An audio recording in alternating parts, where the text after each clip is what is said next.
Hey, welcome to this Woman Wednesday edition of Liquid Lunch. I'm John Tobacco, and of course, if it's Wednesday, I'm joined by Consuelo Vanderbilt Costin, my regular co-host on Wednesdays. Thank you for joining me again today, dear. Thank you so much for having me. You know it's always an honor to be with you. I love it when you're here. This is my favorite day of the week, obviously. It starts off when you get here, and then Zen and the rest of the crew, and Frankie's bringing in the best women around to give the women's perspective, and there's no better to keep me in line than you. That's for sure. And I have to say, today, you're looking really fabulous. Well, thank you Ladies, very much. I'm just saying. I mean, you look pretty good in white also. And my you. buddy's over there. Frankie's with us. He's always fab. I am indeed, yes. So what's happening with you, buddy? Well, look, I'm just happy to not yet have contracted the coronavirus. We're keeping an eye on that. Apparently, the whole world, politically, financially, even sports-wise, is being controlled by this coronavirus narrative. So we'll see what happens. Also, we're watching the breaking news just a couple of blocks from here that Harvey Weinstein has been sentenced to 23 years in prison following his rape conviction. Moses.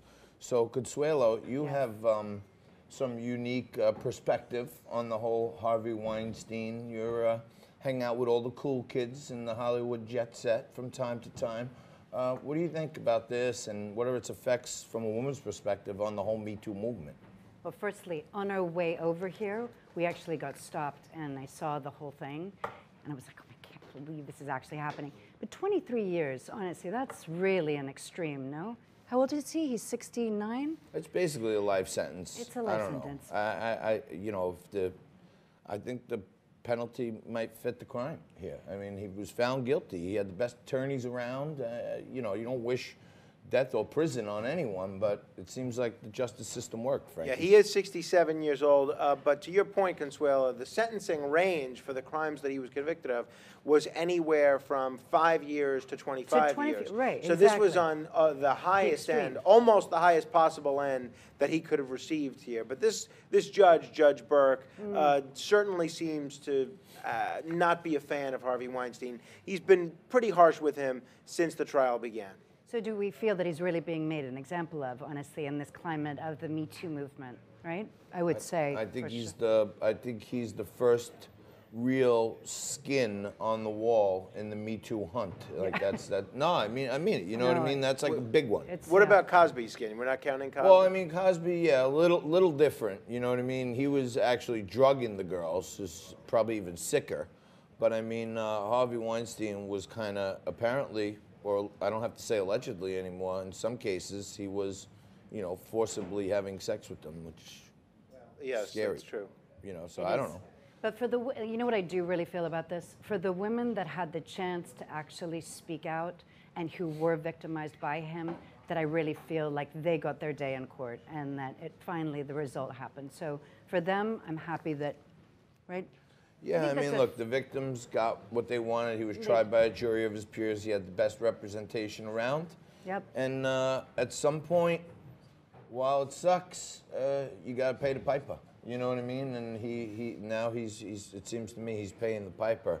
Markets are paying the piper this morning as well, right down the street at the New York Stock Exchange. Consuelo, I can't even imagine what your portfolio looks like. I don't even want to look at mine. Yours, I might sign up to be with Harvey. I can't call my broker. I cannot. I'm so sorry. If you are watching, I won't be calling you for months. There you go. All right, good. I am done. I'm terrified. But then I feel like with the coronavirus, I think we all need to take a little bit of a chill. Just saying, I think there's a lot going on. It's a lot of noise. Please tell me you agree. It's just a wee bit loud. I'm not a doctor, nor do I play one on TV. But I will say this: I'm a numbers guy, and I'm a stats guy. I'm a graphs. I'm a charts guy, and I look at it like this: there's some odd like 80,000 cases in China, right? Something around there. That may even be a little high for China itself. There's like 80,000.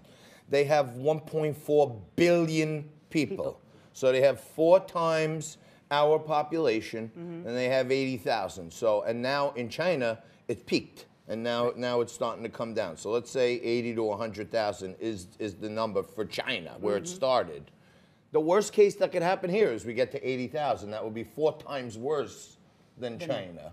And still, you know, on 80,000, there's 1,000 people dead, and, you know, 20,000 people die on a good year from the flu. So and that's why I was actually going to it's- ask you. I didn't know the statistic on that, so I think that's a good comparison. It ranges really. between 20 and 70,000 a year, depending on how the flu is. You know what I'm saying? But you know, I see, you know, more people are going to get hit by a car in the next 24 hours than are affected by this friggin' coronavirus here in the U.S.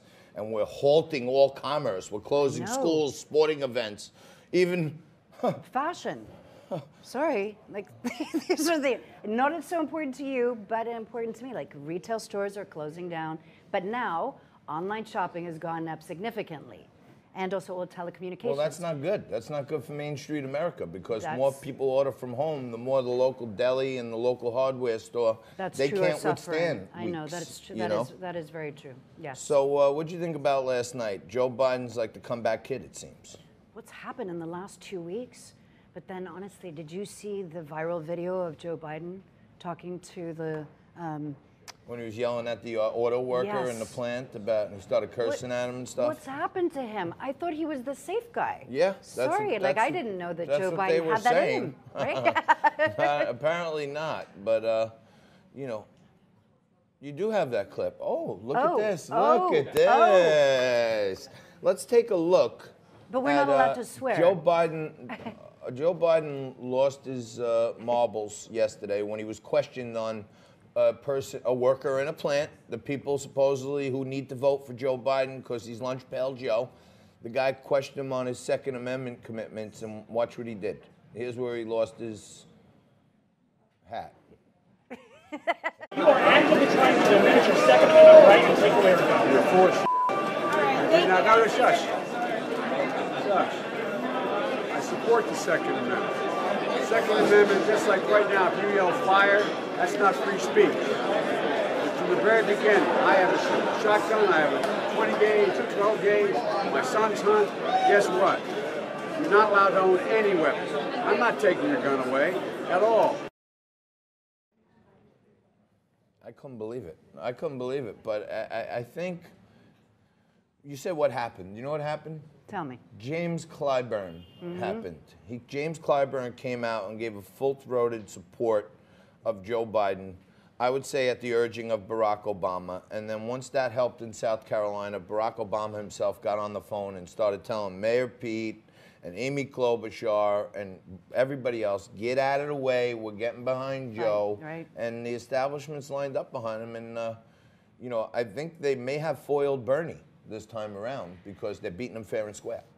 But honestly, don't you think that, I mean, he never reacts like that, right? That just seems just... I think he might be losing it. I saw a meme out there that said Joe Biden puts the Dem in dementia. Ooh. Is that like That's a Lizzo cool. song? She puts the seeing in single? I love Lizzo. Yeah. Do you, Is that wait, the I song? love that you love Lizzo. Really? You know that? Wow. Yeah, I think I know that one. I'm so impressed.